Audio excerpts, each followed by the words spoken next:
I didn't really feel anything while I was watching it. Like, you know that meme of Homelander from The Boys? He's in the theater and he's just like staring emptily at the screen. The premiere of his movie. Yeah. It's just like it's a common GIF used all over the internet. That was me the whole time during this movie.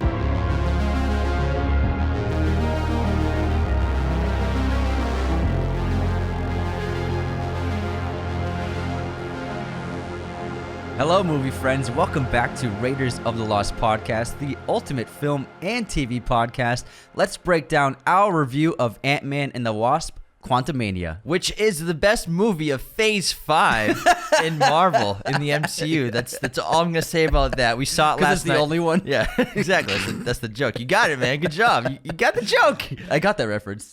Get the shot. Referencing a better Marvel movie. So I got that reference. We got the invite by IMAX. Thank you so much to IMAX for the invitation to come down to Santa Monica and check out the movie. And thanks for Marvel letting them to screen it there. And Collider is a great... They had some wonderful popcorn. Great event. Delicious concessions, just going to say. Always a wonderful time. This movie, though, you know, I was not feeling it, to be honest. And be honest, man. Be honest. I didn't really feel anything while I was watching it. Like, you know that meme of Homelander from The Boys? He's in the theater and he's just like staring emptily at the screen. The premiere of his movie. Yeah. It's just like it's a common GIF used all over the internet. That was me the whole time during this movie because I wanted to like it. You know, this is the 32nd movie in the MCU, and I feel like the standard has just slipped quite a bit compared to even just 2-3 years ago. So I was pretty disappointed by this film. Obviously, you know, no one wants to set out to make a bad movie, but I just felt nothing. I very much agree, and I've always liked the Ant-Man movies because they've been the funniest of the Marvel movies in a lot of ways, and then... The first one's great. Yeah, the second one's pretty good, but the first one is really charming, and it has a lot of great comedy, and Paul Rudd was a really great choice for the Ant-Man character. I really enjoyed the first one, and the second one's pretty good too, especially getting Michelle Pfeiffer in the mix and everything. In this film, it completely lacked what those other films had, and it lacked comedy. None of the comedy worked, and we saw it with the packed crowd and packed audience, and there were just maybe a couple of people laughing here and there, but just like it kind of seemed like it was forced. I don't know. Yeah. But I was sitting next to that guy. He was forced cackling. But there was an audible kind of awkward tension once the credits rolled. Once the movie ended and the credits rolled, usually after Marvel movies, generally from my experience, people are very excited and they'll clap, and you'll start hearing people buzzing and talking about what they just saw. Or even just an average movie. Yeah. The chatter starts immediately. But the credits started and it was dead silent in the entire theater for the entire credit run until the post-credit scenes. And I was like, that's not a good sign. The audience did not react to this at all. And it's not like Marvel's trying to be more serious by not being funny. Like, they were trying to be funny the whole film, and they were throwing out jokes time after time. Again, they just were not landing at all. And I found it shocking because Paul Rudd's such a great comedic actor, and the other films had great humor. I was surprised at how little humor worked. There was like one moment where I kind of was like, but honestly, that was it. And I didn't walk into it like, oh, I don't even want to see this movie. I walked into it with an open mind, and I kept my expectations kind of low because I was never very much impressed by the trailer.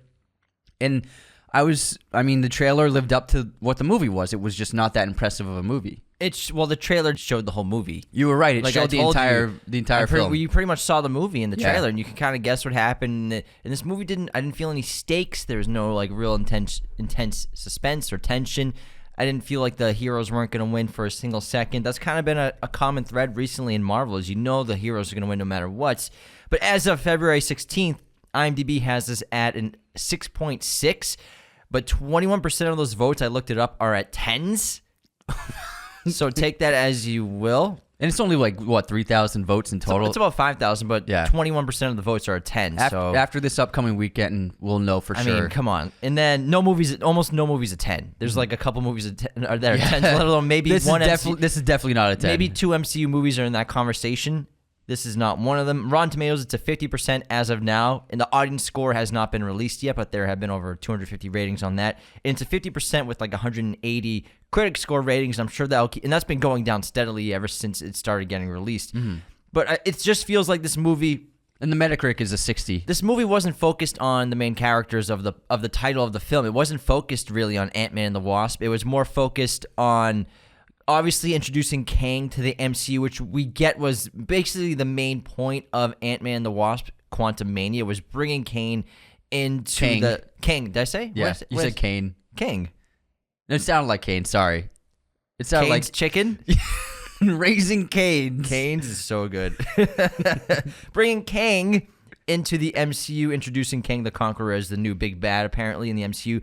But it was more focused really on Janet 100% and then Cassie. They seem like the leads of this film rather than Ant-Man and the Wasp. Ant-Man and the Wasp were kind of like the secondary characters to them, especially the Wasp. Yeah. She seemed to really not do much at all except some lines here and there, but other than saving him in the probability zone, she didn't really have much of a factor on the plot at all until like just there was that moment and also the ending when she came back. And the thing is, I keep seeing stuff online. People are like, I don't understand like why we can't just say a Marvel movie sometimes it's not good. This is one case where it's not, and people are already making the excuses. They're setting up Phase 5. This is all just like laying the groundwork. Does that mean it's not supposed to be good? So I'm kind of getting tired of like making excuses. Like they're setting up Kang, I understand, but you can still make a good story out of it. There was the possibility of a really good story. The Quantum Realm seemed like a really interesting place to explore. Family drama. It looked like you could have had like a pure creation basically with the Quantum Realm. And you can set up Kang and do a good job with it. I feel like people are already making excuses for it by saying it's just setting up Phase 5. Like, don't look at it like too harshly. Like, come on. They're asking you to spend your money and to go out there and spend your time. They should do their best to try and craft a really interesting and compelling story. And when I watched this film, it seemed like they really weren't interested in doing that. It seemed like they were just going through the motions and just placing things here. And it didn't look like much effort was put into trying to craft a really good story, which is the whole point of going to a movie is for the story. And they could have still set up Kang just as well while trying to do a better job with the screenplay, because ultimately the biggest problem with the film is the screenplay and the script. It took too long to get to Kang in general, because when he finally showed up, and Jonathan Majors was obviously excellent in this film, I was like, okay, cool, Kang is a badass. I like this character a lot. Love the character design. And the rest of the cast is absolutely stellar. I mean, Paul Rudd's terrific. Evangeline Lilly is so great. Catherine Newton was really terrific as Cassie. Michelle Pfeiffer was killing it this whole film. Liam Jackson Harper, Katie O'Brien, David Dastmalchian has a great little cameo. Michael Douglas is Hank Pym. So the cast is incredible. I love all these actors, but they were just so uninterested in their main actors, the main characters of the title characters of the movie, as well as I was disappointed with Hank Pym's character. He was just kind of just comedic relief for the first 2 acts of the film until, obviously, spoilers are coming in right now, until the 3rd act of the film when the ants came to save the day and he's like kind of like the hero at the end, sort of. So I was just disappointed how they treated their title characters, the Ant-Man and the Wasp. Just, like I said, it didn't feel like their movie at all. And that's the name of the movie. You said you think they waited too long to get to Kang. I think they got there way too fast. They went into the Quantum Realm within like 6 minutes of the movie. That should be like the big event of the story. But it seemed like there was no first act at all. It was just like Scott Lang on a book tour and then family dinner. Everyone's mad at him because he's on a book tour for some reason. His daughter is so angry. Like, the guy just saved the univers. Give him a couple months. He just wrote a book. Like, he's doing press. He's trying to pay the bills. He's on a book tour. Give him a year to like relax. I didn't understand like the anger towards him. The attack on him. Yeah, and then like I just found it like I didn't understand why nobody knew like how Scott and what's Michelle Pfeiffer's character? I'm sorry, Janet. How Scott and Janet had no idea that Hank and Cassie were doing this special project. Like, don't y'all live together? Aren't you a family? And like, why does nobody know about this? And then they're like, by the way, we built a telescope a giant. We built an antenna into the quantum realm. When did this happen? Like, aren't you guys It's a mini. I know they explained it like antenna. he's been on his book tour and focusing on himself, I guess. But I thought it was silly how nobody else knew what was going on between Hank and Cassie, because you imagine how much time was put into that project. Like, did nobody ask, like, what are you guys doing down there? like, come on. So I just didn't like how it was like, oh, by the way, we built this antenna into the quantum realm. Okay, when did this happen? I found that just to be kind of just like, they're just like fast forwarding to it. You know what I mean? With no effort to explain it, set it up. No effort was put into the exposition, into character development at all. It was just like, movie starts, this is where Scott's in his life, bang, we're in the quantum realm. And I was like, wait, what is the setup of the story? We didn't even get it. But Kang is the best part of this movie. If Kang's not in this movie, it's almost, tough to watch. And Kang, let's break down who he is. AKA Nathaniel Richards is a scientist from the 31st century who had discovered the existence of the multiverse and his alternate selves. Unlike most of his variants, Richards sought to conquer as many worlds as possible, so he started the Multiverse War, becoming known as Kang the Conqueror. Kang's attempt to conquer the multiverse was foiled, as his other self, He Who Remains, isolated the timeline to keep Kang from his goal. However, when Sylvie Lafayette killed He Who Remains, Kang returned and became the new ruler of the Time Variance Authority.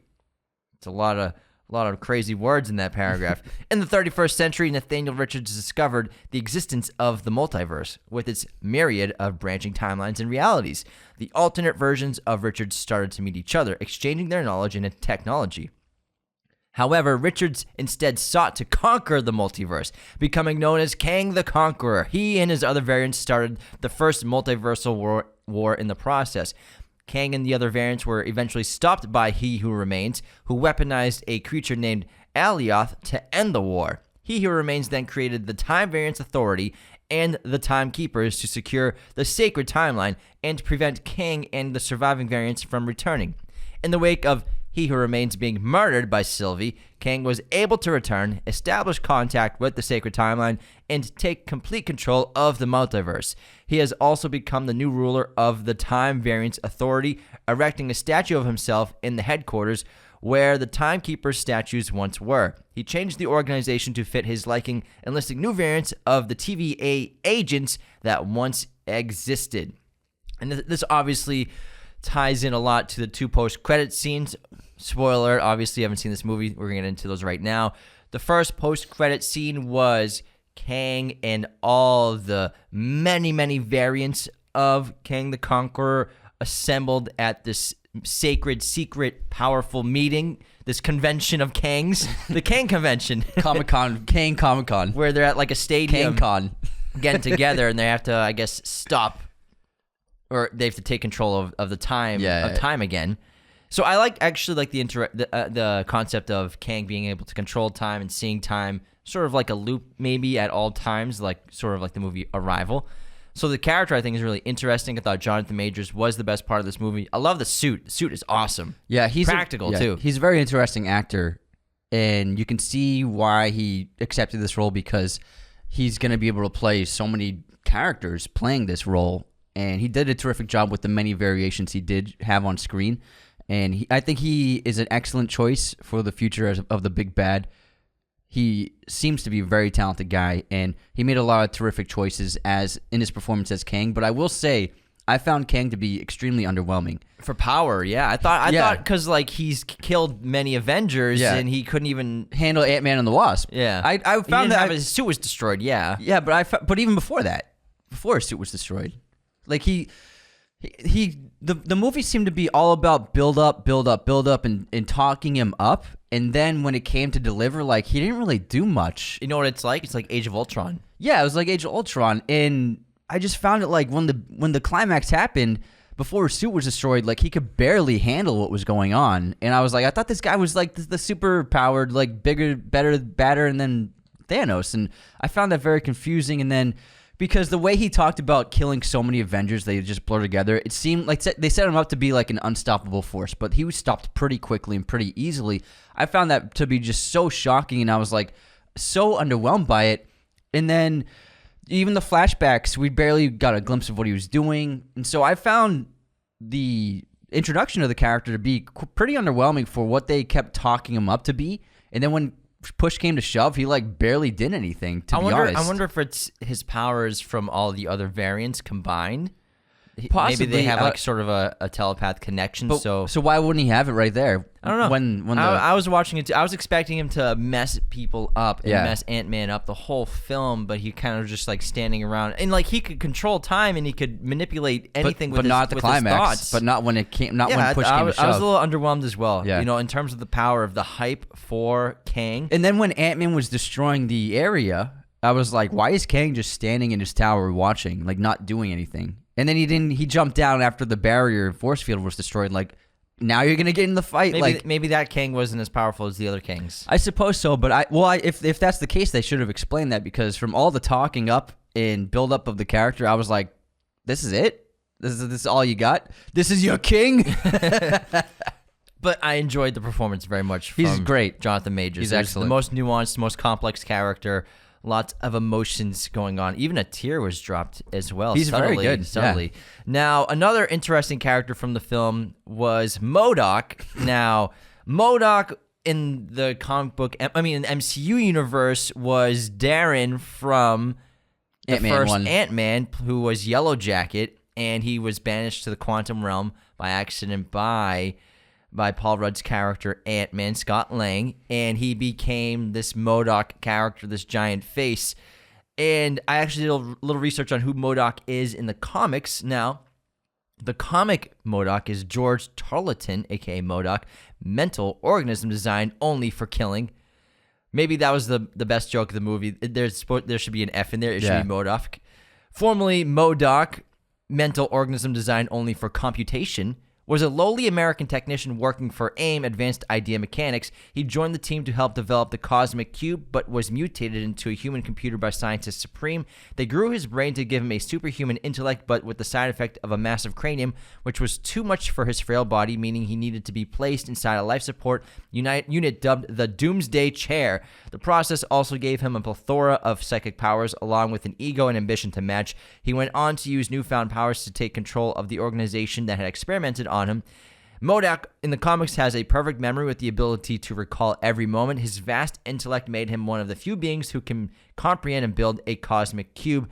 Now, if you're a fan of this character from the comics, I'm sure you probably were a little disappointed with what they did to MODOK. I get how they were trying to bring that character into the current MCU, and it was funny at first, but I think it was kind of like Thor: Love and Thunder with the lambs. I mean, what are they? The yaks. Yeah. The screaming yaks. Yeah. Whichever animal it was. At first, it was funny, but then it got a little too dragged out.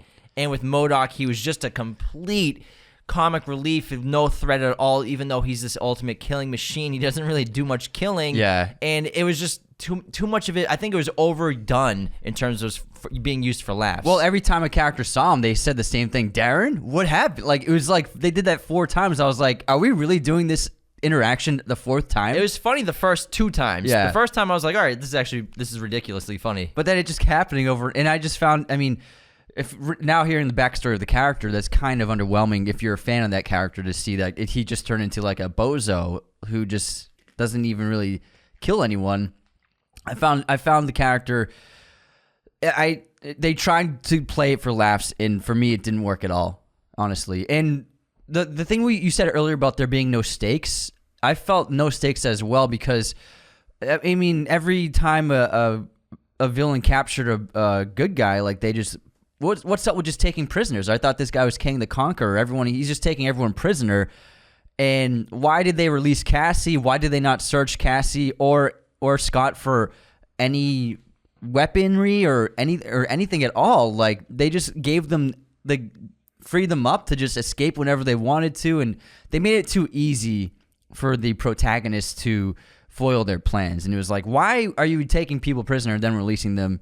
And then why are you not killing threats to you? Why are you putting them in, locking them up? There are just so many times where we're just like, why is this happening? This makes no sense for a villain or antagonist force to be doing this. And they just made it too easy for the protagonist to get away and to take over and to fight back. How did you feel about Bill Murray's cameo as Lord Krylar? It was fine. I mean, I thought he would be more involved in the story, but it I don't know. It was, honestly, I was shocked that no one reacted to it in the audience. Yeah. I think everyone was just like lukewarm about it. I was expecting an applause, but Me nothing. too, yeah. No reaction. There was no reaction to it at all. And I'm sure other theater experiences, you'll experience more laughter, I'm sure, and probably hear an audience cheering for Bill Murray when they see him on screen. But it was kind of odd that no one really reacted to Bill Murray because he was just kind of there just to be there. Yeah. It's like I guess that's what the cameos have turned into. It was cool to see him, but it was just, it was a funny scene, I guess. Yeah. In the movie, it moved along too quickly without much explanation for how the plot was moving ahead. Like, I don't understand how, what is his name, Klaus? Which one? Bill Murray? Klaus? Lord Krylar. Krylar and Kang, Krylar. How did they learn about the Ant-Man crew so quickly? Like, he knew about them. He's like, oh, I heard that there were other people here. And then Kang, how do they know that these people arrived at the quantum realm where they were? Because it's the quantum realm, bro. It's like so quickly. I was like, how is Kang attacking this village? How does he know that it's there? How does he know that Scott and Cassie are there? Well, it's an interesting point because, when they get down there, Janet says this is a universe of worlds, and it just doesn't seem as big as they described it to be. It doesn't feel like a massive universe. It just seems kind of like a city. Agreed, yeah. And I love Star Wars so much. You all know this, and we love Tatooine. But I will say that this movie felt like a Tatooine ripoff in terms of being down in the quantum realm. And I was just kind of...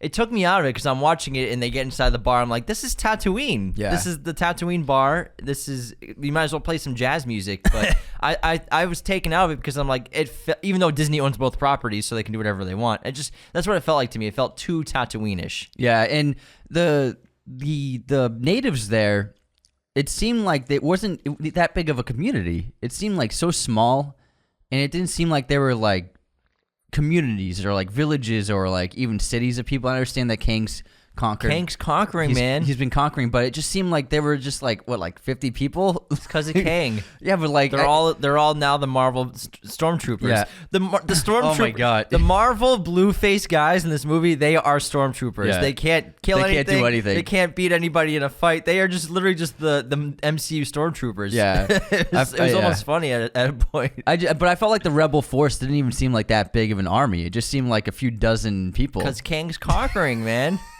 Yeah, but then they just stormed the city like no problem. Well, because they got some help. What about the millions of soldiers that they showed on screen? Hey, man.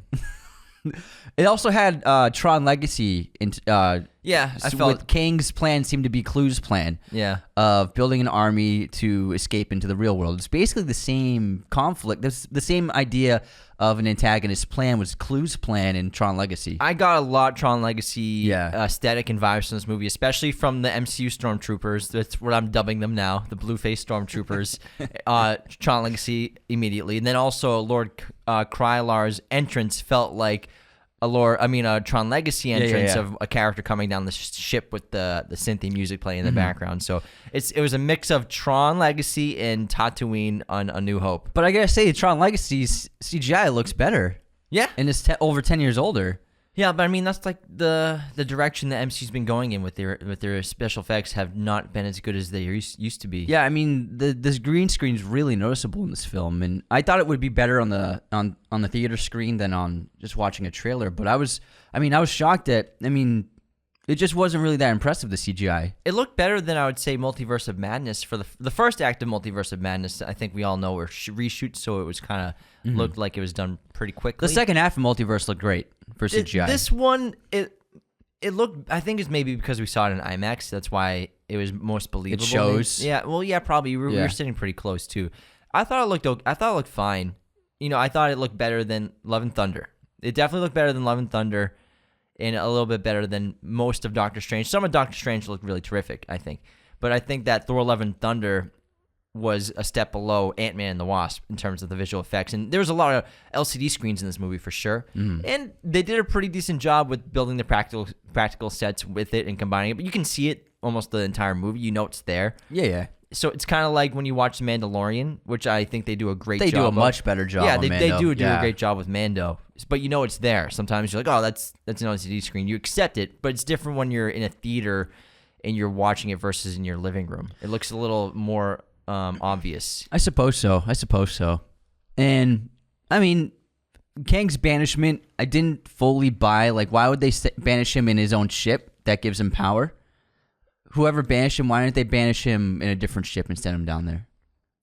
Aren't you setting him up for the ability to escape? Well, you had to trick him. They had to set the coordinates to the quantum realm. Is that what they did? Yeah, they basically set I think that's what they said. They set the coordinates to the quantum realm and trapped him there. And he couldn't escape. Interesting. Well, I guess I must have missed that part. I don't know. I must have. You did. You must have. I zoned out. I'm telling you, I was homelanded this whole movie. And when the big action sequence happened, the big climax, the big battle, I found it to just be like, I mean, this is it. This is the whole big battle, and I was just not impressed at all. The last 3 MCU movies, the climax battles have been pretty underwhelming. So I liked Multiverse of Madness for the most part. I loved like Zombie Strange coming in. I thought that was pretty fun. But then Thor: Love and Thunder, the kids getting the power of Thor was cute, but I'm like, this is it. And then but then the way he beat him was just by saying, hey, I'm gonna go hold Jane, and then you are just gonna change your mind. Yeah, no, I mean the fighting sequences, not just like the whole third act. I mean the climax fighting sequences. Gotcha. And then the Wakanda Forever, the battle in the ocean on that ship was pretty underwhelming. Yeah. As well as, and then this third act was, kind of underwhelming. And, I think that audiences they're going to listen to audiences after this movie, I think. This is, so far, I think the worst reviewed movie in the MCU, possibly, right? Or what's Thor 2 at? Thor: The Dark World might be the worst reviewed. What's that at Rotten Tomatoes? Let me check. Probably like in the 40s, maybe. But what's the IMDb for Thor: The Dark World's got to be in the 6s somewhere. The thing is, I watched this film, and when it ended... Thor: Dark World's fresh, 66%. What about IMDb? 6.8. But that's with... Let's see, like with a lot of reviews, that's with 690,000 ratings. There's no way Ant-Man and the Wasp stays over 6 with that amount of ratings. You know what I mean? 700,000 reviews with a 6.8. That's pretty solid. I'll give them that. Yeah, 6.8 with 700,000. That's great. That's solid. Yeah, that's a lot of ratings. I will say, I watched this when this film was over. I was sitting in a theater and I was like, I think that might be the worst MCU movie I've seen.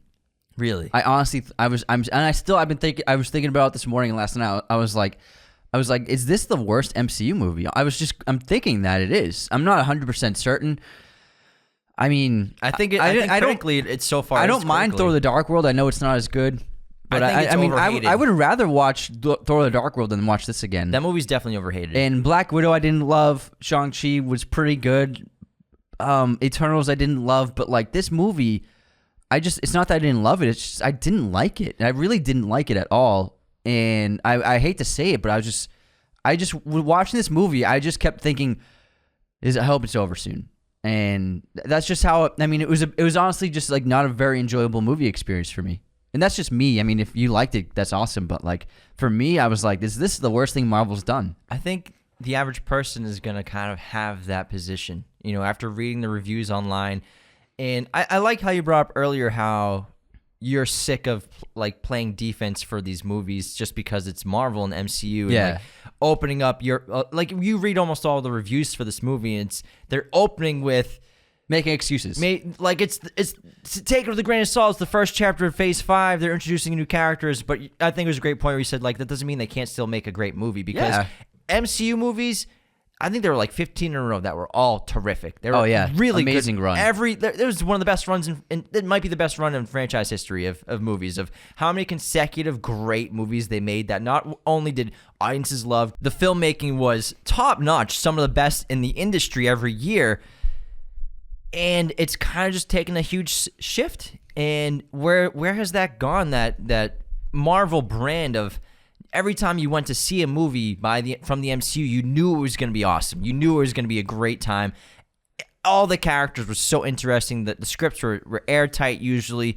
Some had plot holes here and there. What do you want to say? But like the average MCU movie was always, in my opinion, really good up and until the last couple of years. I would say lots of hits and misses. Since 2019, lots of hits and misses. And even like going back to Thor: The Dark World, it's not that great of a movie, but you can at least say the CGI is fantastic and the script's solid. It looks very good. Like I think the CGI looks better than the CGI in this. So even at least it has that going for it, and a decent third act conclusion.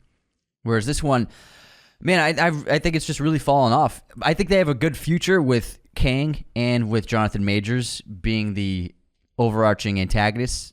Again, great choice for the follow-up for Thanos and an excellent choice of an actor. So I think that ultimately they have a solid groundwork to go forward with. But like I said, there's no excuse for just not making a good movie. And with that budget, you can still with the cast and crew, you can still set up Kang and still make a great movie. I don't think that it's like it doesn't make sense to say like, oh, it doesn't have to be good because they're setting up the other movies. And I was expecting from what I read online that they were setting up a bunch of characters.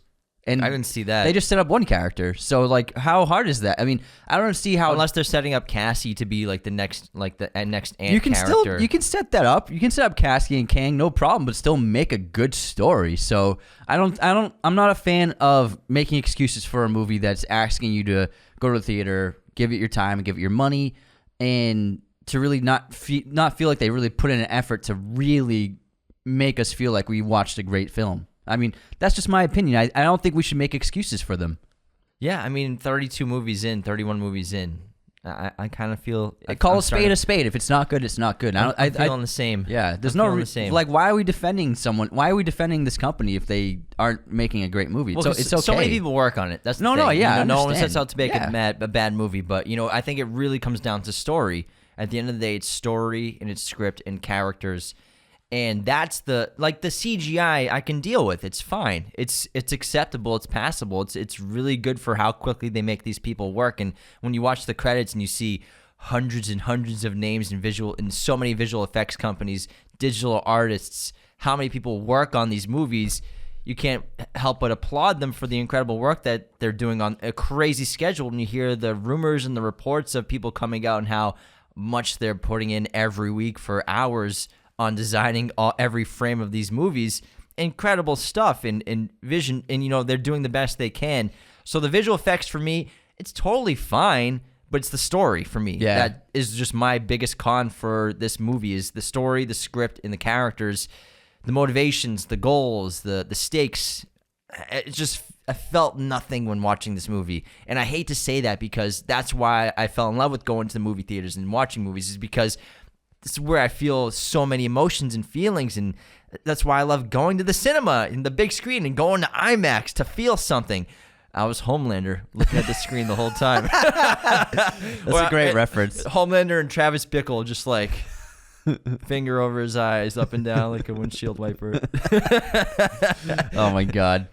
But I hate to say it because we love movies. But yeah, I mean, I gotta be honest. I'm not just gonna. We don't feel comfortable just saying, "Oh, it was awesome." Like it was. It's not who we are. It wasn't amazing, but it was still great. Like I'm just gonna say it. I didn't enjoy the film at all, and I was so underwhelmed by it. But I do think that Kang seems to be a bright part of Marvel's future.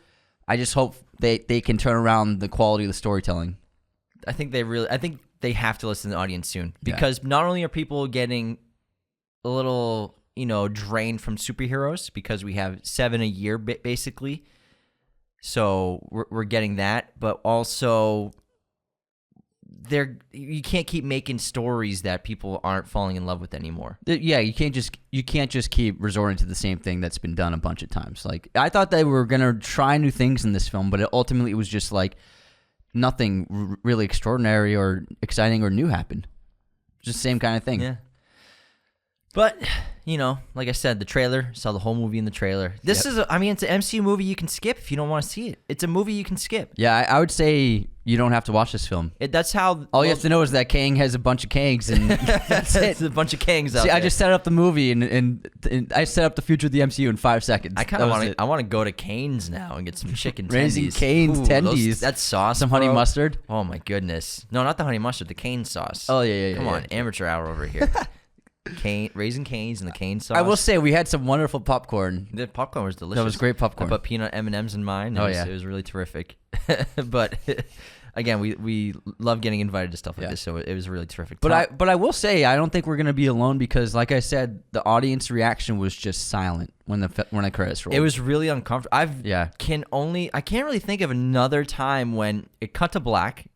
And it was just silence. The theater was silence as well. There's no music or anything for a few seconds.